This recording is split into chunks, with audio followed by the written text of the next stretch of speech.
esta manera estamos dando inicio a un nuevo programa de Tecnificando el Agro. Nos encontramos en las afueras de Campo Viera y vamos a dedicarle un tiempo importante a este programa con todo lo que tiene que ver con dos cultivos tradicionales como es la yerba mate y el té, y sobre todo con un tema muy interesante como es el análisis de suelo de estos cultivos perennes. Tenemos la posibilidad de hablar con el ingeniero Richard Ebner, que nos va a contar un poco cuáles las características especiales de estos suelos misioneros que tanto nos caracterizan. Bueno, en primer lugar explicarles que son suelos lateríticos, ¿no? Son muy evolucionados. Tenemos aquí suelos de origen, perdón, de orden ultisole y auxisole, que son los más lixiviados que tenemos, más evolucionados. Por lo tanto, si nosotros comparamos estos suelos con niveles nutricionales de otras regiones del país, podemos decir que son suelos no, sí, de fertilidad media, así que son mucho más delicados en su trato y en su manejo, ¿no? También explicarles que venimos de una agricultura un poco horizontal, ¿no? Donde incrementar kilos en té y en yerba mate significa avanzar en superficie y no en forma vertical en incremento de kilos por hectárea, sí. Me gustaría resaltar también que estos suelos sometidos a altos niveles de lluvia, a altas temperaturas, también hacen que, sumado a las pendientes, esto sea más frágil y que en poco tiempo uno pueda ver el mal manejo. Pero bueno, ¿cuáles son las soluciones o por dónde empieza a mejorarse los rendimientos y hacerlo con sustentabilidad? Sí, el primer factor es la erosión hídrica. Entonces la lucha en contra de la erosión y pérdida de suelo por erosión, por arrastre de agua. Fundamentalmente, si lo vemos como finca global, el tema de los caminos, empezamos por los caminos, caminos vegetados. Después tenemos problemas de falta de sistematización en algunos cultivos, en yerba mate y en té, que fueron plantados hace 50 años. Bueno, esos errores de alguna forma los tenemos que ir corrigiendo.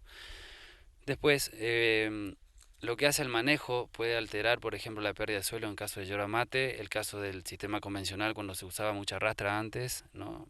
Plantaciones de baja densidad, entonces el agua producía un arrastre de partículas mucho más favorable por el manejo que se hacía, ¿no? Y un corte tradicional donde la búsqueda de cosecha en hoja no respetaba la planta, sino que busca sacar todo el contenido de hoja, ¿no? El impacto de la lluvia sobre el suelo cambia y el uso de la rastra donde dejamos un suelo desnudo favorece también la pérdida de suelo.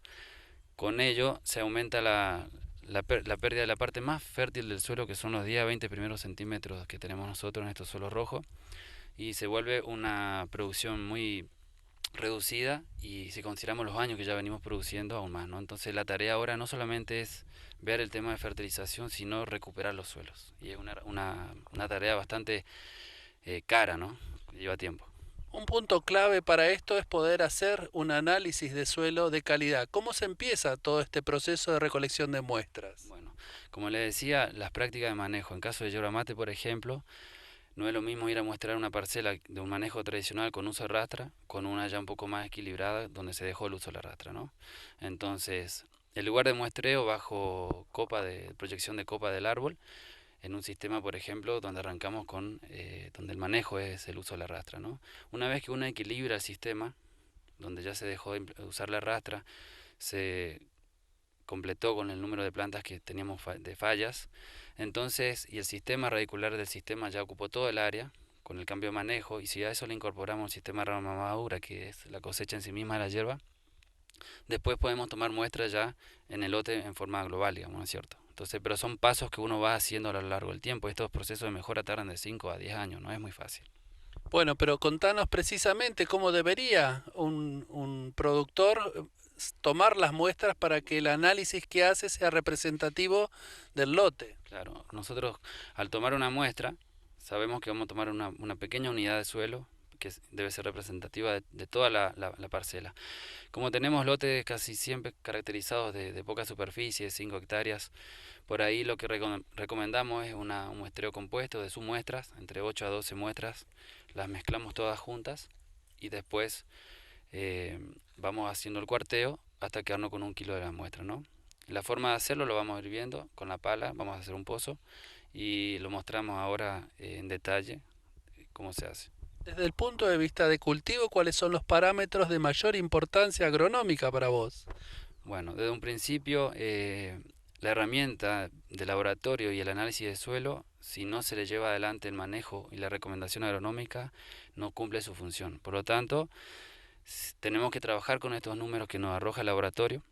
Ahí se viene el plan de fertilización y el ajuste de la fertilización en base a extracción o por otra metodología, y después ver qué tipo de fertilizante, en qué forma viene el nitrógeno y las cantidades que nosotros necesitamos para reponer la extracción que hacemos con las hojas en la cosecha, más un 25% o hasta un 50%, ¿no? Siempre evaluando la cantidad porque es muy importante también para el ambiente y evitar de esta forma la contaminación de napa de agua, ¿no? Por nitrato y nitrito, como ya hemos notado con algunos análisis que hicimos.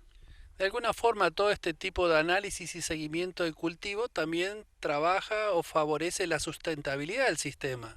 Sí, por un lado la parte económica, porque al saber cuánto vamos a poner también estamos ahorrando en el tipo y la compra de fertilizante, y por otro lado buscamos objetivos claros de mejor rendimiento por unidad de área, ¿no? Entonces, todo el manejo está focalizado a optimizar los recursos y también aumentar la producción por unidad de área. Este tipo de análisis se hace a pedido de los productores, a pedido de las certificadoras, un poco y un poco. ¿Cómo es que resulta? Porque hace tiempo atrás era muy difícil hacer un análisis de suelo, emisiones y tener resultados en el corto plazo. Hoy esta herramienta existe, pero ¿de dónde viene la demanda? ¿Es una demanda del técnico, del productor, de las certificadoras? ¿Cómo viene todo esto? Bueno, una realidad social, ¿no? Porque tenemos muy bajo rendimiento en media, en yerba mate y en té. Si bien todos los años se hace fertilización y por ahí es la variable más cara del sistema en producción, por lo tanto, la manera de ajustar esto y realmente obtener objetivos claros de rendimiento, ¿no? Es empezar a implementar estas técnicas que son una herramienta muy valiosa a la hora de ejecutar la fertilización o el plan de fertilización que uno lleva adelante. Y también tomar conciencia que esto es un trabajo arduo y que lleva a obtener resultados, son cultivos perennes, así que estamos hablando de 3 a 5 años de trabajo para ver diferencias.